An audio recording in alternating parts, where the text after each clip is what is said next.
Assalamualaikum warahmatullahi wabarakatuh. Halo guys, perkenalkan saya Nurul Asikin, peminatan Administrasi Kebijakan Kesehatan, jurusan Kesehatan Masyarakat UI Nordin Makassar. Nah, pada video kali ini saya akan menjelaskan tentang kepemimpinan dan politik kesehatan.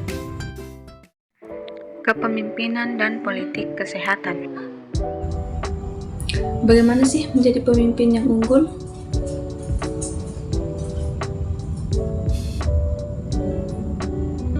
Dan apa itu pemimpin?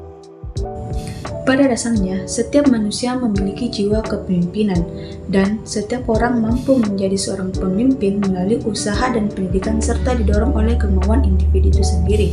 Jadi, seorang pemimpin adalah seseorang yang mampu untuk memenuhi harapan pengikutnya, dan untuk menjadi seorang pemimpin, kita harus mampu untuk menggerakkan massa atau sekelompok orang. Proses dalam kepemimpinan. Yang pertama, resiprokal atau mutualisme, yaitu adanya proses saling membutuhkan di dalam suatu kepemimpinan antara atasan dan bawahan. Kemudian yang kedua yaitu transaksional, di mana ada proses timbal balik, memberi dan menerima antara atasan dengan bawahan ataupun sebaliknya. Selanjutnya yang ketiga yaitu transformasional, di mana adanya proses kesadaran dari seorang pemimpin untuk mengembangkan sebuah tim. Kemudian yang keempat, kerjasama atau kooperatif, di mana dibutuhkan proses kesadaran dari pengikut untuk mengembangkan sebuah tim. Dan yang kelima, proses adaptif, yaitu suatu proses dalam kepemimpinan untuk mencapai suatu tujuan dengan mengikuti situasi ataupun kondisi tertentu. Seseorang akan sulit menjadi pemimpin apabila sikap tegas yang kurang dan berlebihan, kurang peduli terhadap kualitas personal, sifat introvert, emosi tidak stabil, kurang teliti, tertutup terhadap pemikiran, anak urutan kedua, dan seterusnya, karakter jujur, ambisi, teamwork, dan berani yang lemah, dominasi kurang, bersifat feminim, tidak narsistik, tidak ada niat menerima peran pemimpin, tidak memiliki pengendalian diri yang ketat serta motivasi sosial. Leadership trend. Konsep yang pertama yaitu dynamic leadership, yaitu suatu tren dalam kepemimpinan untuk mengatasi permasalahan yang ada dalam kepemimpinan saat ini dengan kondisi yang cepat berubah.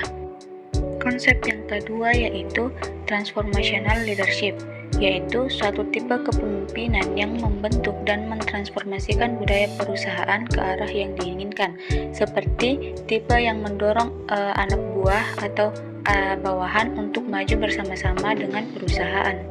Kepemimpinan pelayanan kesehatan. Adapun tantangan kepemimpinan dalam pelayanan kesehatan yaitu yang pertama, menghadapi berbagai macam keinginan dan harapan dari berbagai stakeholder seperti pasien, pemilik pelayanan kesehatan, pemasok, pemerintah, dan sebagainya.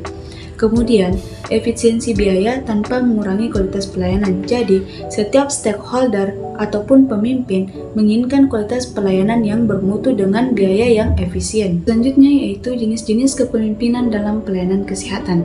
Yang pertama, transactional leadership, yaitu di mana gaya kepemimpinan yang berfokus pada pengawasan, organisasi, dan kinerja. Selanjutnya yang kedua yaitu adaptive leadership, yaitu di mana gaya kepemimpinan yang dapat menyesuaikan diri dengan kondisi dan situasi. Kemudian yang ketiga yaitu transformational leadership, yaitu suatu sikap kepemimpinan partisipatif yang tidak hanya mampu memotivasi dan menggerakkan organisasi, tetapi juga mewujudkan suatu kapasitas organisasi yang senantiasa tren dan berkembang serta dapat menjawab segala permasalahan dengan cepat di setiap keadaan.